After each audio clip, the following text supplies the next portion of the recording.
Saturday.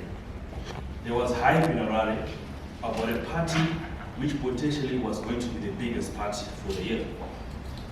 It was going to be held in an affluent neighborhood called Glendon, in a road called Forager, where there are nice houses and there are mansions.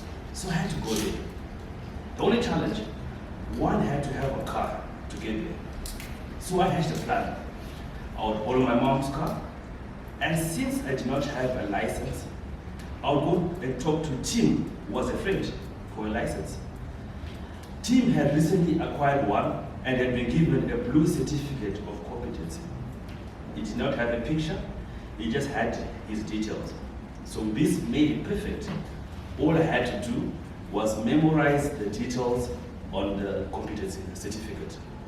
So I prepared, set off for the party. And as expected, I came across a roadblock. The policeman stopped me, asked me for my name. I said, I'm Tim. Then he asked, can I have a license? And I gave him Tim's blue certificate. The policeman looks at the certificate, looks at me, then asks, what is this? And I replied, it's my license. Then he looks at the certificate again, looks at me, gives it back to me, lets me go. I continued, went to the party, had a nice time. Went back home, and the next morning as I was cleaning my mom's car, I came across Tim's blue certificate. I took it out, looked at the details. It is at that point I realized that Tim had not given me a certificate, but had given me a receipt from VIT for a payment he made. And I started looking back and I said to myself, oh, that's why the policeman had asked me what that was. And I said to myself, why did he let me go? At that point I realized it's because when I answered, I spoke with confidence. Ladies and gentlemen, I would like to talk to you about confidence currency. Confidence currency states that value is derived from confidence in the system. Meaning, if someone's got confidence in the money, it's more valuable than money itself.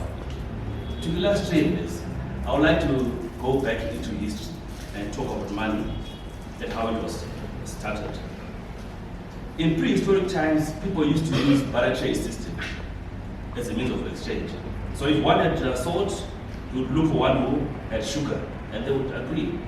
But at times, it was difficult finding a perfect match.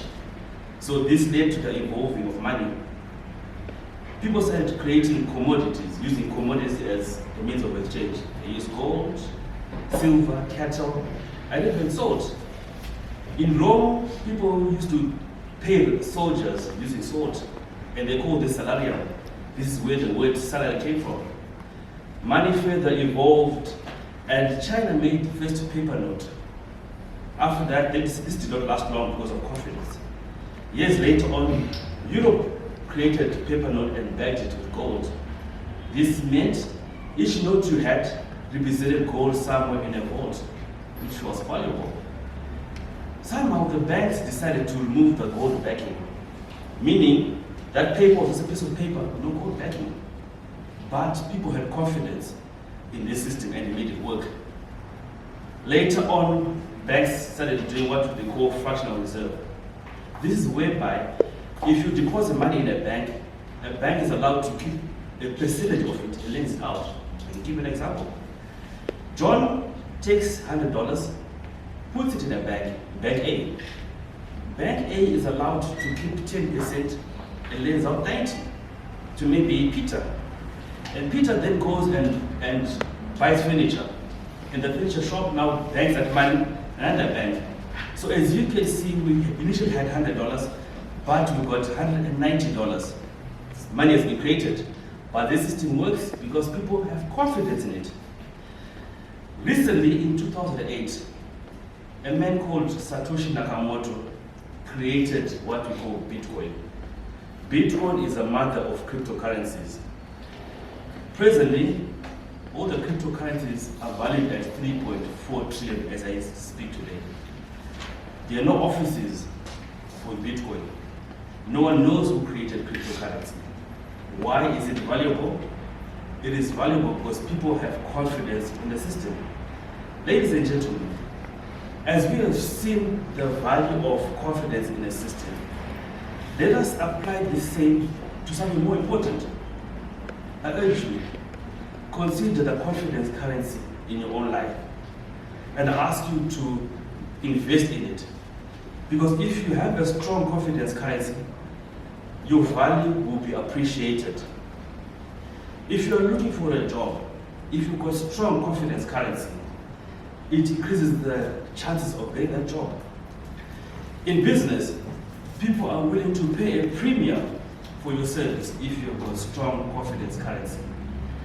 Even if dating, if you've got strong confidence currency, you will attract the right lady or the right woman. Ladies and gentlemen, a strong confidence currency is not just a tool for success. It is the essence of a life lived fully, authentically, and without regret. My name is Wala Shaba. Thank you.